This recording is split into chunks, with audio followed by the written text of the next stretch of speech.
Welcome back to my channel. हमारा last topic था memory के बारे में। व्हाट इज़ मेमोरी, मेमोरी के टाइप्स के बारे में हमने पढ़ा था, कुछ बेसिक इन्फॉर्मेशन पढ़ी थी। तो आज हम उसी से स्टार्ट करेंगे। तो हमारा जो आज का टॉपिक है वह स्टोरेज डिवाइसेस मतलब मेमोरी पे। ठीक है। तो स्टोरेज डिवाइसेस हमें पता होना चाहिए who is the founder of storage devices. John von Newman.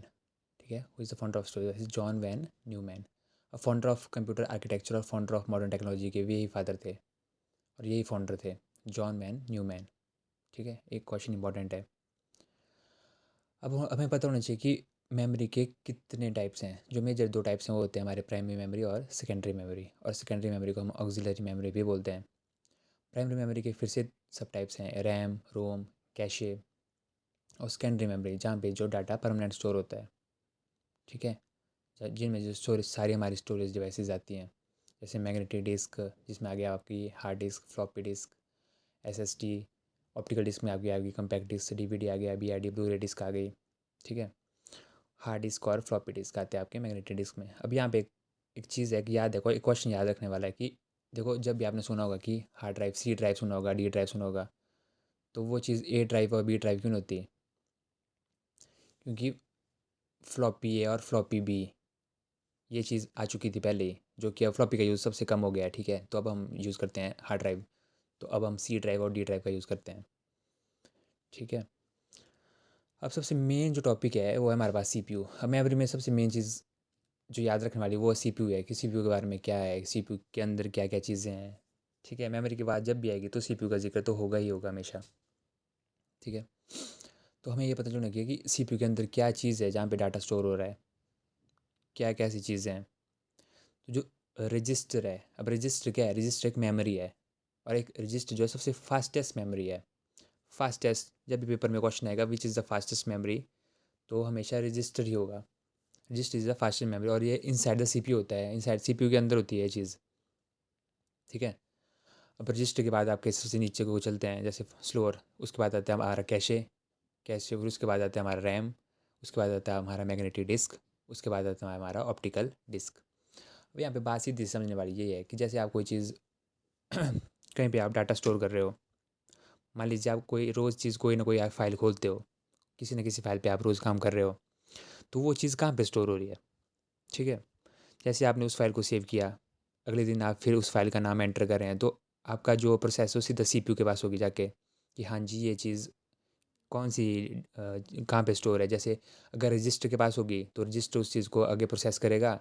अगर रजिस्टर के पास नहीं होगी तो सीधा कैशे के पास होगा। अगर कैशे के पास भी नहीं होगी वो चीज़ तो रैम के पास होगी। अगर रैम के पास भी वो चीज़ नहीं होगी तो आगे सेकेंडरी डिवाइसेस में होगी, मैग्नेटिक डिस्क या ऑप्टिकल डिस्क में। ठीक है। लेकिन जब भी आप रोज़ काम करोगे तो आपको वो चीज़ कैशे तक तो मिल ही जाएगी, कैशे में स्टोर हो ही जाती है वो टेम्परेली। ठीक है। अब कैशे में भी एक चीज़ बहुत ही इंपॉर्टेंट है ये टॉपिक कि हिट और मिस क्या होता है। ठीक है। और इसमें पेपर में क्वेश्चन आते ही आते हैं कि हिट और मिस का क्या कंसेप्ट है। ठीक है। अब जैसे आपने कोई चीज़ स्टोर किया है, आप उस चीज़ को आप उस चीज़ का नाम एंटर करें, उस फाइल का नाम एंटर करें हो, अगर आपको कैशे मेमोरी में मिल जाती है वो चीज़, ठीक है, तो हम उसको बोलेंगे हिट। ठीक है। अगर वो चीज़ आपको कैशे मेमोरी में नहीं मिल रही है तो उस चीज़ को हम बोलेंगे मिस।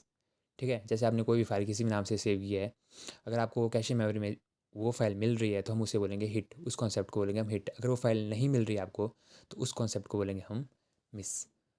ठीक है। ये तो कुछ चीज़ें यहाँ पे याद रखने वाली। और सबसे फास्टेस्ट मेमोरी हमारी है रजिस्टर, जो कि सीपीयू के अंदर है। अगला हमारा आता है जहाँ पे जो हमारे बाइनरी नंबर स्टोर होते हैं उस चीज़ को हम क्या बोलते हैं? The place where binary number 0 and 1 are store is called flip flop. ये क्वेश्चन बहुत इंपॉर्टेंट है। और the combination of flip flop is called register. ठीक है। जो कम्बिनेशन होता है फ्लिप फ्लॉप का उसको हम क्या बोलते हैं? Register. Paper point of view से बहुत इंपॉर्टेंट है ये दोनों क्वेश्चन। ठीक है। बात कर रहे हैं प्राइमरी मेमोरी की। प्राइमरी मेमोरी क्या आपको पता है कि एक रैम होता है, एक रोम होता है, पार्ट रैंडम एक्सेस मेमोरी और रीड ओनली मेमोरी। अब रैम के भी दो सब टाइप हैं आगे, एक एस रैम और एक है डी रैम। और रोम के भी आगे सब टाइप्स हैं, रोम के भी हैं जैसे P R O M, E P R O M, W E P R O M और फ्लैश मेमोरी। ठीक है। जो अगला जो हमारा मेजर पॉइंट है वो है RAM is also called waiting area. जो रैम है उसको हम वेटिंग एरिया भी बोलते हैं। अब क्यों बोलते हैं वेटिंग एरिया? ठीक है। ये जहाँ पे जो चीज़ें टेम्परेली स्टोर होती हैं तभी हम इसको वेटिंग एरिया भी बोलते हैं। The speed of RAM is measure in megahertz. जब हम स्पीड को मेज़र करते हैं उसको हम करते हैं मेगा हर्ट्स में मेज़र। डाटा और इन्फॉर्मेशन बोल सकते हैं हम in the RAM can be read and written quickly in any order. ठीक है, इन्फॉर्मेशन को हम रैम में कैसे भी रीड कर सकते हैं, बिल्कुल मतलब रैम इतनी फास्ट है ना मेमोरी कि वो बहुत ही जल्दी हर चीज़ प्रोसेस करती है। ठीक है, अब रैम के टाइप्स पढ़े हमने, एक बड़ा एस रैम और डी रैम। ये टॉपिक इतना इंपॉर्टेंट नहीं है, लेकिन ठीक है, आ सकता है क्वेश्चन पेपर में।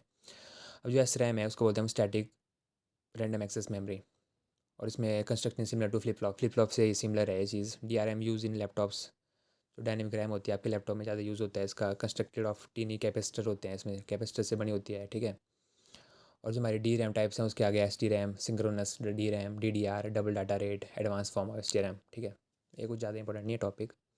उसके बाद तुम्हारा हमारा मेमोरी मॉड्यूल्स। मेमोरी मॉड्यूल्स क्या होता है? कंटेनिंग वन और several RAM chips on a small circuit board with pins that connect to the computer motherboard. ठीक है, जो हमारे स्मॉल सर्किट में जो पिंस लगे होते हैं ना, जो सीधा डायरेक्ट कंप्यूटर मदरबोर्ड में लगे होते हैं, उनको बोलते हैं मेमोरी मॉड्यूल्स।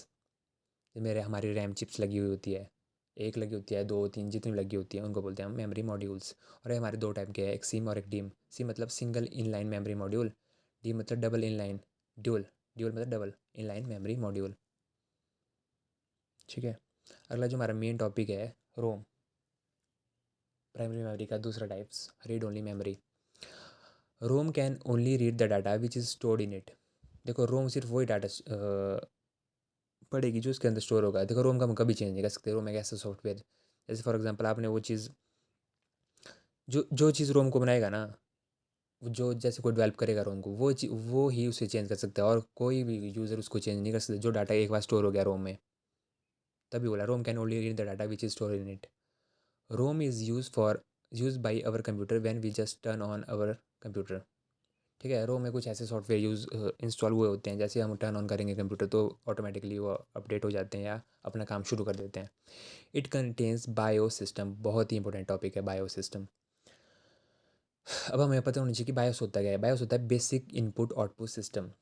जैसे आप कंप्यूटर टर्न ऑन करोगे तो आपके रोम में अंदर E P R O M के अंदर ये सॉफ्टवेयर इंस्टॉल हुआ होता है, बायोस। इसको बोलते हैं बेसिक इनपुट आउटपुट सिस्टम।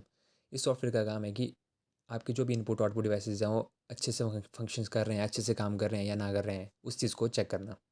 ठीक है, data stored in ROM can be modified, cannot be modified. देखा, मैंने पहले बोला था कि जो डाटा रोम में एक बार स्टोर हो गया उसको हम तो कभी मॉडिफाई कर ही नहीं सकते ना। हाँ, लेकिन जो डेवलपर है वो उसे खुद कर सकता है, लेकिन हम नहीं, जो यूज़र, हम नहीं कर सकते उसे कभी भी। डाटा और instruction written in ROM called firmware. जो डाटा और उसमें रिटर्न हुई होती है रोम में, उस इंस्ट्रक्शन को बोलते हैं हम फर्मवेयर। आगे एक छोटा सा टॉपिक है booting, cold booting, warm booting. हम दोनों में सीधी सी बात है कि कोल्ड बूटिंग होती है जब आप सीधा शट डाउन कर दोगे कंप्यूटर को आपने, process of starting a computer from shut down. अगर आप शट डाउन से उसको स्टार्ट कर रहे हो तो उस प्रोसेस को बोलेंगे हम कोल्ड बूटिंग। अगर आप उस चीज़ को रिस्टार्ट कर रहे हो अपने कंप्यूटर को, तो उस प्रोसेस को बोलेंगे हम वार्म बूटिंग। देखना, कभी आपने फ़ोन भी रिस्टार्ट या शट डाउन किया होगा, तो शट डाउन के बाद आपको फिर से उसको शट ऑन करना पड़ेगा या टर्न ऑन करना पड़ेगा। लेकिन रिस्टार्ट में सीधा ये होगा कि वो खुद ब खुद रिस्टार्ट हो जाएगा, तो उस प्रोसेस को हम वार्म बूटिंग बोलेंगे। अगर आपको शट डाउन करने के बाद खुद टर्न ऑन करना पड़ रहा है तो उस प्रोसेस को हम बोलेंगे कोल्ड बूटिंग।